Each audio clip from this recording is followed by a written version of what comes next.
Hi, I'd like to share a story with you. So you might want to get comfy and in your favorite story location. Maybe I can show you. I've got my dogs Tesla and Taz over on the couch here. I don't know. Hard to get the right location. There's my living room. There's Tesla and Taz. They are ready for a story. Here's Piper. She's not settled in yet. So get yourself into story location. If you can find a lap, that's really great. But really, there's no place that's a bad place to listen to a story. So this story is called God Said Amen by Rabbi Sandy Eisenberg Sasso. And I'm pretty sure everything is going to show up backwards on the screen. So you're just going to have to take my word that the title says God Said Amen, and the pictures will just be backwards.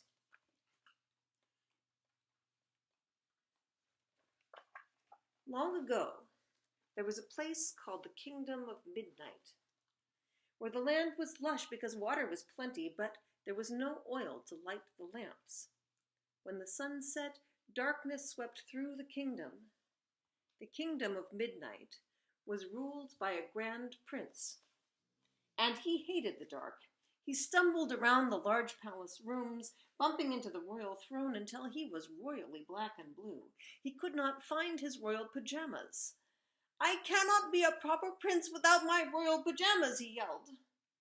No one dared say no to the prince, especially one who yelled, and no one dared to be his friend. When the shadows fell like sleepy eyelids on every home, people held on to each other, but no one hugged the prince. Night after night, alone in his palace, he prayed to God for an answer to his problem. One morning, a roving minstrel, told the grand prince of a place where oil flowed freely and light brightened the darkest night. "At the edge of your land, just beyond the trees, lies the kingdom of the desert," described the minstrel. "It's ruled by a grand princess." Perhaps this was the answer to his prayers.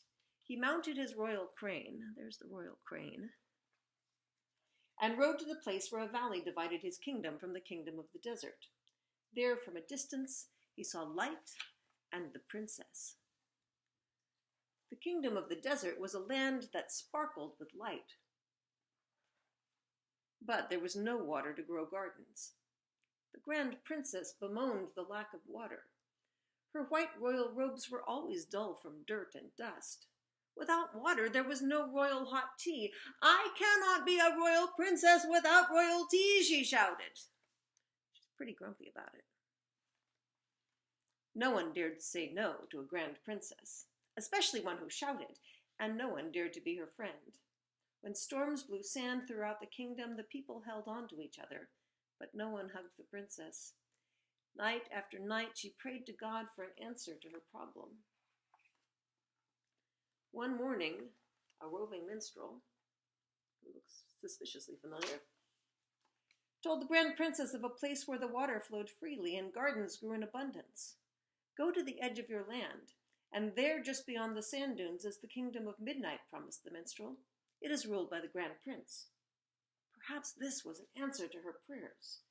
She rode her royal ostrich, there's the royal ostrich, to the place where a valley divided her kingdom from the Kingdom of Midnight. There, from a distance, she saw water and the prince.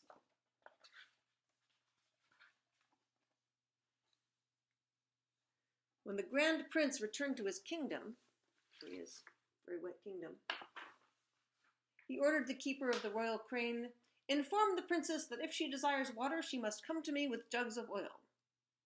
But when the grand princess heard the prince's demand, she refused. When the grand princess returned to her kingdom, there she is, she ordered the keeper of the royal ostrich, "Inform the prince that if he desires oil, he must come to me bearing buckets of water." But when the grand prince heard the princess's demand, he refused. God was sad that the grand prince and princess did not see the answer to their prayers.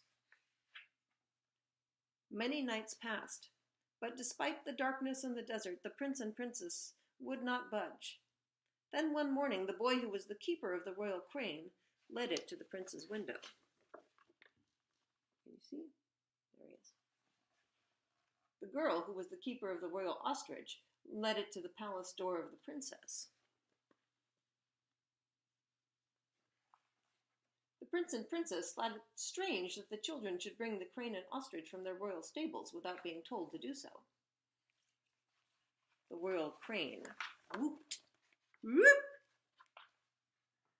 Perhaps I should go speak to the princess, mused the grand prince. The ostrich screeched. Do you know what an ostrich screech sounds like? I don't quite know how to do that. I don't know. You tell me what an ostrich sounds like. Perhaps I should go speak to the prince, mused the grand princess.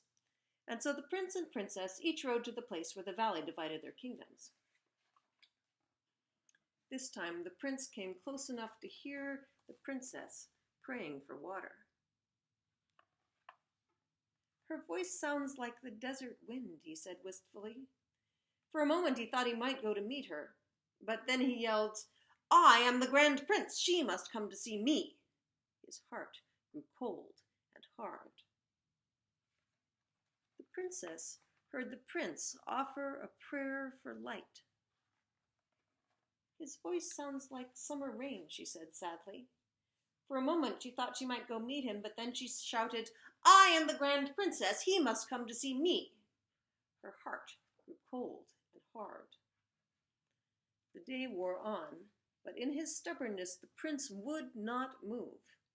When darkness swept through his kingdom, the legs of the prince became as hard as rock and as cold as stone.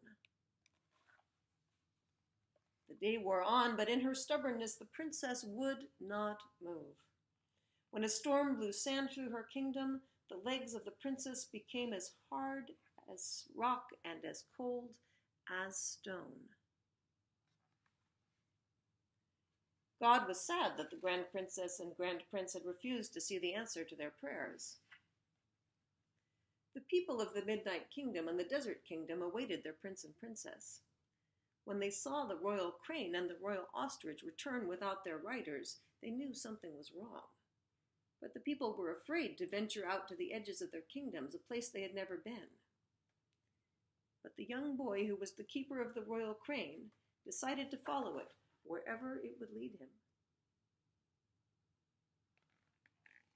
And the young girl who was the keeper of the royal ostrich decided to follow it wherever it would lead her. At the very place where the valley divided the kingdoms, the royal crane whooped and the royal ostrich screeched. They would go no further. There they are. The young boy and girl stopped and saw each other. They seemed to hear voices like summer rain and desert wind, but when they looked down, they only found 2 pairs of royal shoes lying on the ground. You can see the royal shoes there. That's close enough to see the shoes. They looked up, and they saw 2 mountains with peaks shaped like royal crowns. The mountains looked very familiar. When the boy of the Midnight Kingdom saw how the girl's lips were cracked and how her skin was dry as twigs, he gave her the jug of water he had taken for his journey. When the girl heard of the terrible darkness that made the boy tremble at night, she gave him the jug of oil she had carried for the journey.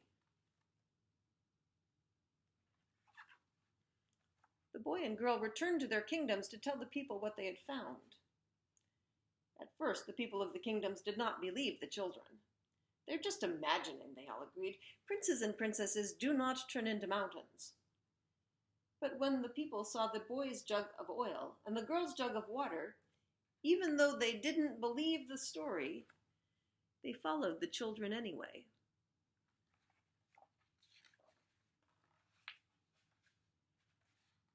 When the people finally arrived at the edges of their kingdoms, they saw the mountains with peaks like royal crowns.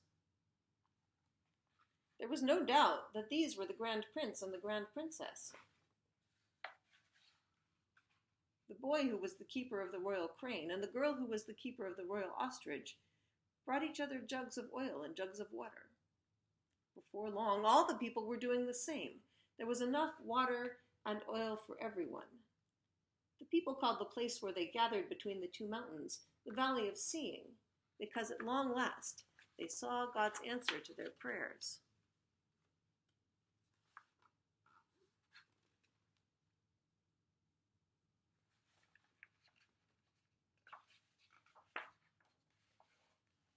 Each year, the people of the two kingdoms bring their children to the Valley of Seeing to tell the story of the mountains. Voices like summer rain and desert wind still whisper prayers in the valley, and God smiles and says, Amen.